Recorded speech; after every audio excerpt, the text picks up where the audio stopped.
I think guys as a team, I think, our biggest challenge is sometimes we're really strong in some areas, but not in each of our areas. So I know for us, for recruiting, we're just working on, bringing it all together for the men, so they can be competitive in the top, 2 or 3 in the conference. But goal for the men is to finish top 4. I think which is suited for them. There are definitely some really strong teams that we're not quite at their level at this point.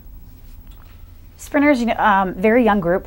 We have Devon Moore, Daryl Swooper, Michael Pugh, Andrew Walker. We're anxious to have. He had been hurt throughout last season, but 3 of our 4 members of the 4x2 are back. So we're anxious to have them back, and I think they're young and they've worked hard and they have another season under their belt. We do. I think we don't have a lot of depth in the hurdles, but we have some strong hurdlers.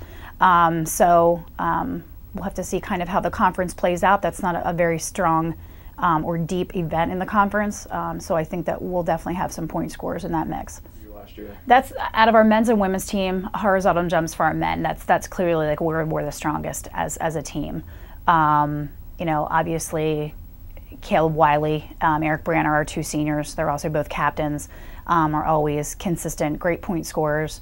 Mike Pugh, Michael is returning as a sophomore, had a great season and qualified for ECACs. And Joey Miller, Joey's a junior, so we always have high expectations for him too. So just a great area for us. Mike Harnish, obviously, we would love for him to, be tapping on the door at NCAA qualifying this year for indoors. Great 800 runner, also very strong in the mile. Elliot Bonds has fantastic turnover with his long gait, but we're always he's great in relays. We can pop him in at a couple different places. Distance men, that's an area that we're working on getting a little bit more depth, working on recruiting more for the future. One of our returners from last year is studying abroad, so we will not have him this year.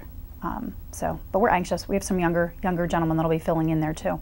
Vaulters, we do. We have three vaulters that are coming back. They're all juniors, and yes, they all have some of their little leg problems, knees and ankles. So if we can keep them healthy, we have a great group of returning vaulters.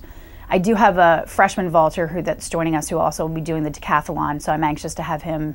But vaulting is his strongest area that he'll have for the multi-event sports. Weakest area for our men, absolutely. Last year was our throwers. We had graduated a really strong group 2 years ago. Looking at recruiting, that was an area that we really wanted to get some strength in for the men. So we have some freshmen that I'm really excited about. For jab, shot, and disc, obviously, weight, the weight is new for them coming out of high school. So I think within the next 2 years, our throwers will do a really good job, through indoor in our throwing area.